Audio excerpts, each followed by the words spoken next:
Peru. So let's talk about what this study abroad trip is actually going to be for me. Peru is a country in Western South America. I have less than 2 weeks in Peru. While I'm there, I'm going to be doing some life-changing work. I'm going to help provide primary and secondary preventative health care to underserved families at a public clinic in the city of Cusco. Many rural areas in Peru suffer extensively from lack of resources and are not included in the reform of Peru's healthcare system. Without resources or access to healthcare professionals, it may be extremely difficult for people in rural areas to overcome the distance and costs of necessary medications. While Cusco is not a rural area, poverty is not exclusive, and Cusco is no exception. About 6.9 million Peruvians live below the poverty line, which is defined as earning less than 338 soles, or about $102 per month. Income inequality has troubled the country for years. With this determinant in mind, 4 out of every 10 people in Cusco are considered poor. Even as the city's funds grow with tourism and investments, ruffles within the country's authority to make it difficult for the money to reach those who really need it. Cusco's heavy reliance on tourism for a main source of income is dealt a heavy blow with the pandemic, and travel being as low as 15% of what it was pre-pandemic. It can only be imagined that many of these issues have only been growing throughout the year. After working on providing health to those who need it, I will be taking Spanish lessons in the afternoon. This will be helpful as 84% of Peruvians are Spanish speaking. Taking these lessons will not only help me connect with those I'm taking care of on the trip, but I can also use these skills in my healthcare journey in the United States. We have 3 days then to explore everything else Peru has to offer.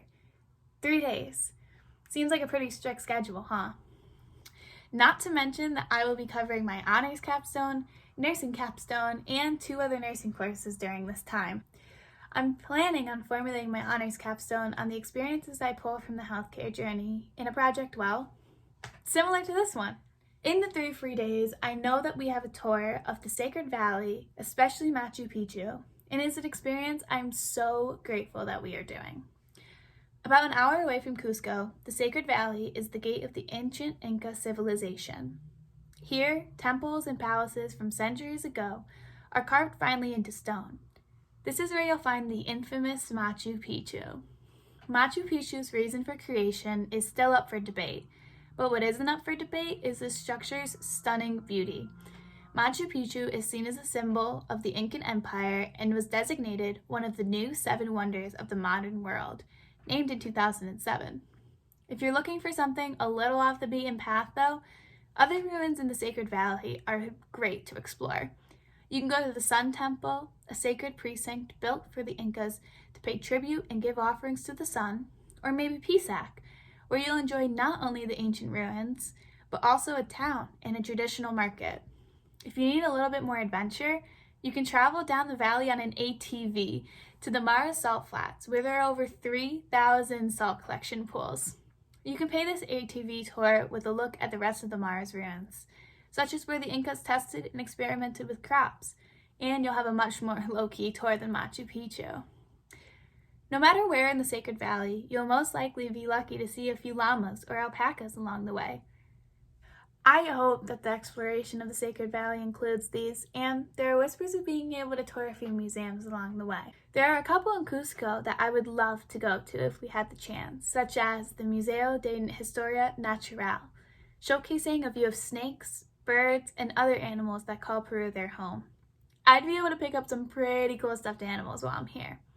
Or we can go to the Museo Municipal de Arte Contemporáneo, which displays artwork of contemporary Andean artists.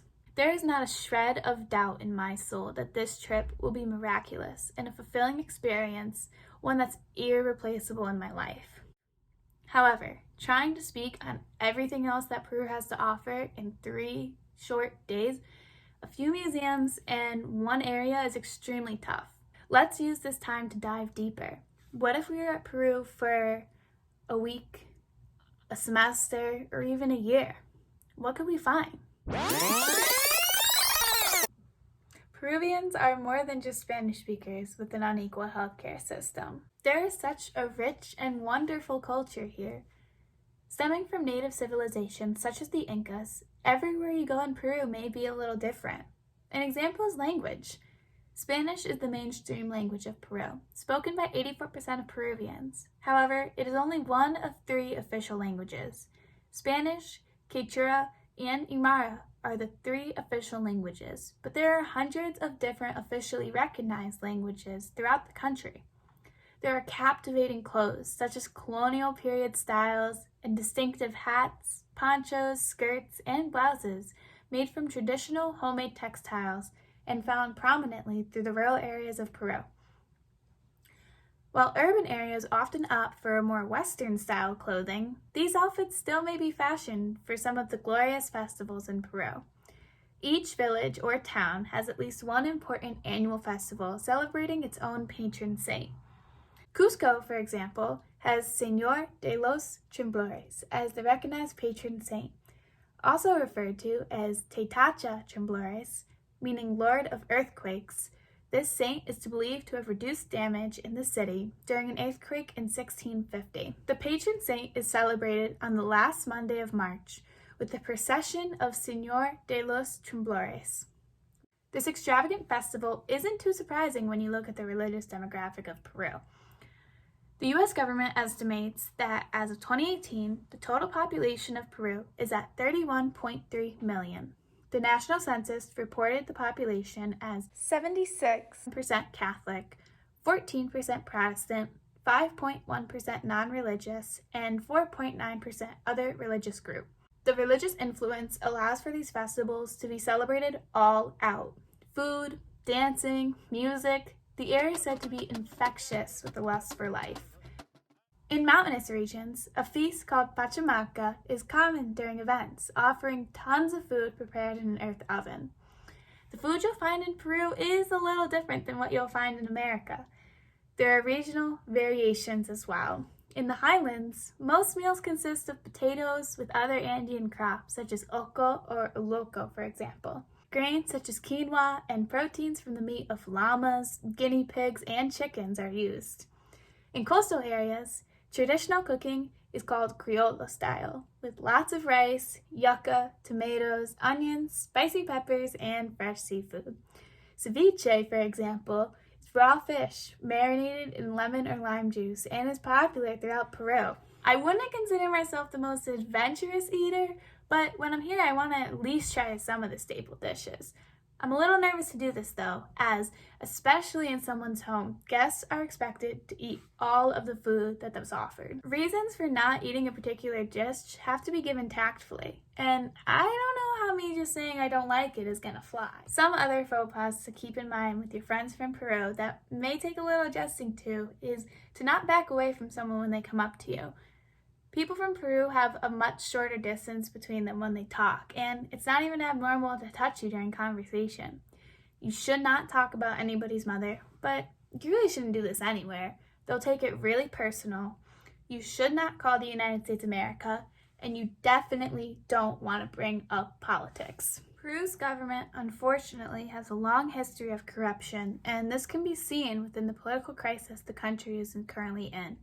Having 3 presidents in 1 week due to accusations of bribery, extortion, and protests by the people against both the president himself and how Congress's power to push him into the position is unjust. With elections currently underway and Inauguration Day for the executive and legislative branches scheduled for July 28th, it's safe to say I shouldn't be poking the bear on this turmoil. Instead, I may be able to strike up a conversation about the natural beauty of Peru. The country has mountains, the Amazon, and coastline, making it a wonderfully pretty and diverse environment. We already talked about Machu Picchu, which is undoubtedly stunning, but there are just so many trips to take and sights to see with more time. One that I would love to see is Rainbow Mountain. Created by the sediment of 14 different minerals throughout the area, gives the mountain the turquoise, lavender, gold, and other colors. Or Iquitos. Nestled in the northern portion of the Peruvian Amazon, and is the largest city on Earth without road access. Throughout your endeavors, animals such as the Amazon river dolphin, the speckled bear, and the silly named cock of the rock may be spotted along the way, all being native to Peru, and maybe a once-in-a-lifetime experience to see with your own eyes. I just hope that everything in this research is still true, after the debilitating pandemic that Earth has endured, Peru being one of the countries that was hit hard. 1.76 million cases of COVID have been recorded in Peru and almost 60,000 deaths from the disease. The trouble is slowing it down. As of April 25th, there are still about 7,500 new cases recorded and vaccine rollout is slow. 2.6% of Peruvians have received their first dose of the vaccine and only 1.8% are fully vaccinated. This is in part to Peru's government, as unfortunately, corruption does not stop with vaccination efforts. Numbers of vaccines received are kept under wraps as government officials receive their doses before healthcare workers. Along with the halt of international travel and Peru constantly being resorted to lockdown, business has felt hits, especially all of the local hidden treasures that I'm excited to discover. I hope that as the global effort to return to normalcy continues, Peru will flourish, and I can see for myself the beauty, strength, and wonder that Peru holds.